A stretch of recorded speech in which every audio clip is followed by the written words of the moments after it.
All right, hello and welcome back to another wee bit different video. Today's video, we're going to be talking about Ja Morant and the trade rumors. Grizzlies are now entertaining offers for Ja Morant. This is a big step, in my opinion, for the Grizzlies organization because it hasn't worked out. And he has not been what he was in the past. And he seemingly just doesn't have the same interest to be in Memphis that he's had in the past. Memphis Grizzlies are entertaining offers for Ja Morant ahead of the February 5th NBA trade deadline, according to Shams. Morant is being pursued by multiple teams, and rival executives believe the Grizzlies are seeking draft picks and young players in any potential deal.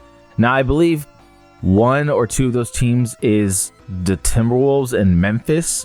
Maybe Sacramento. Was Sacramento one of those teams?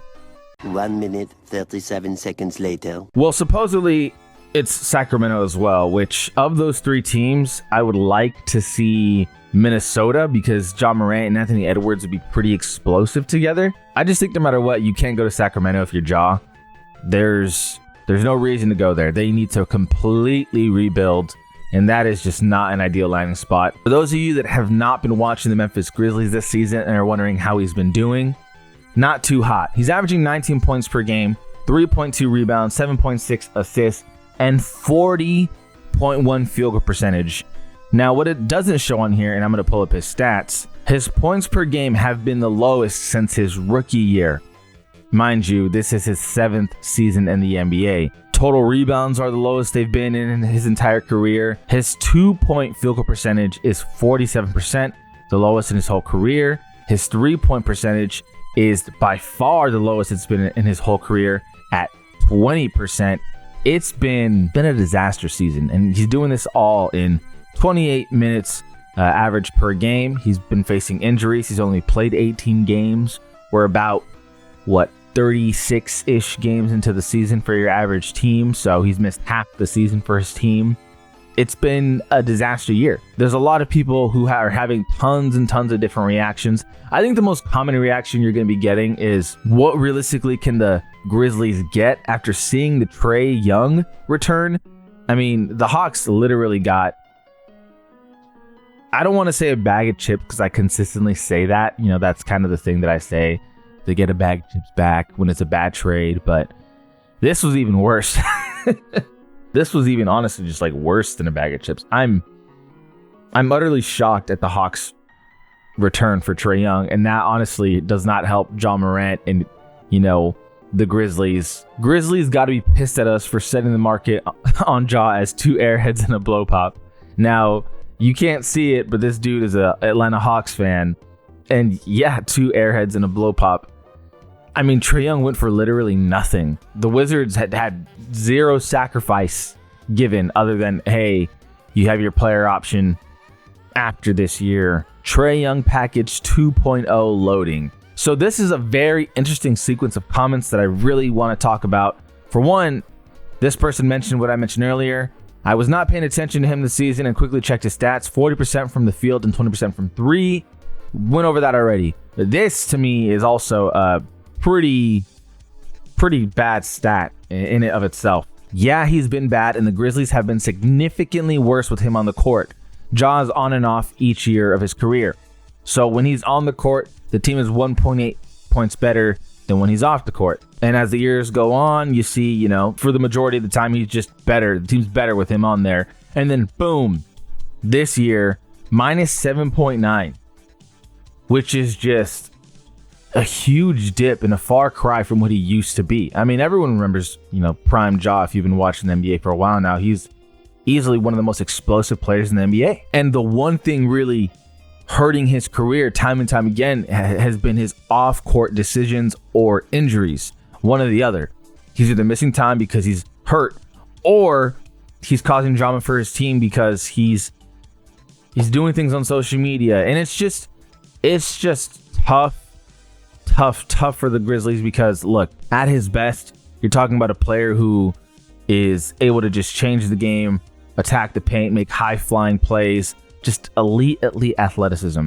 But this season, he's been at his worst, more so because of his attitude and his disinterest in playing, and he's made life harder for Grizzlies fans, no doubt, and for the front office, no doubt, because where does he go? Where can you ship him off to where it makes sense? You look at the NBA standings, and where do you find the Grizzlies? You're finding them in the 10th seed, 16-21. What do we do? What do we do with Ja? Are we just going to trade him for, pennies? Because, that's what happened with the Hawks and Trae Young. And in all honesty, I wouldn't go that far. I'm never going to advocate for trading someone for pennies. I'm not even joking. I'd rather have someone just walk away than getting the return that the Hawks got. My reasoning is as simple as this. When teams know you're going to just settle for less, they're going to give you so much less for future offers as well when you're that desperate. I cannot advocate for that kind of stuff. So Grizzlies, if a decent offer presents itself, that's one thing. But if you don't get a good offer, you got to at least hope for a first round pick, right? At this point, Desmond Bane got you 4. You got to hope for at least 1 at this point, and you got to move on. Jaren Jackson's got to go as well. You got to just run with developing a new young core. Where realistically can Ja Morant go where he can have some success? Honestly, that's a great question because he brings no shooting to the table and he's not a good defender just because of his size alone, as well as the fact that, again, this season he's just been uninterested in doing the things that you got to do as a player of his caliber or really as a professional of the game. Heat, again, are interested and they could use the star power, but I'm just not sure how good that would make them. I mean, if you got prime Ja Morant, it just depends on what you're giving up, right? What are you giving up if you're the Heat? If you have to give up any of the players that are in your rotation, I just don't think it's worth it. But hey, let's say you get that Trae Young deal to where you don't have to give up too much. Maybe the Heat just give up 1 first round pick, right? Well, there's a bunch of salary that would be involved, so it's not as simple as that, to be honest with you. Bucks, don't even get me started on the Bucks. Ja Morant and Giannis as a pairing would not be good because they both can't shoot. It's just not a good idea. Timberwolves, again, it depends what you have to give up, but I could see the pairing of Anthony Edwards and Ja Morant work out. But I mean, you also have to get Ja Morant to be interested again. You feel like you get the same joy right now that we used to see from you? No. Why not? What can be done to get it back? We'll see. Do you think you have a good relationship with the franchise Yeah. in general? Yeah. They told y'all that, right? I didn't say anything about that. If I had a good relationship, I wouldn't talk to him at all. You have to get him to the point where he's not going to be an issue off the court, and he's going to bring his passion and his love for the game back, and back to where he was, to where he's willing and able to be a team player again too. For those of you thinking, what do you mean?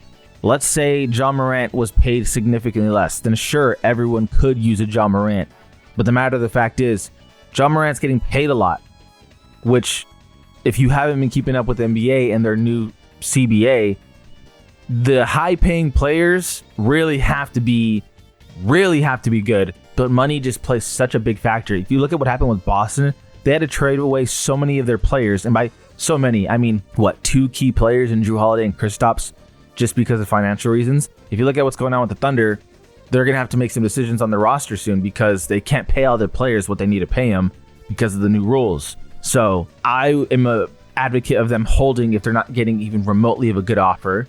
But that's just where they are. They need to rebuild, and you got to run with, trading Jaren Jackson as well, and look forward to the development of guys like Cedric Howard. All in all, though, let me know what you guys think. I greatly appreciate you guys for watching. It is a really weird time with, guys like Zion, LaMelo, Ja, Trae. They're getting older. Expectations were high. Some of them met those expectations for a brief period of time. Some of them haven't met those expectations at all. But guys like that, man, but where does the time go, right? But anyway, I greatly appreciate you guys for watching. If you like, subscribe, it goes a long way into helping the channel. This is Ollie Been Different. Always been different. And we out.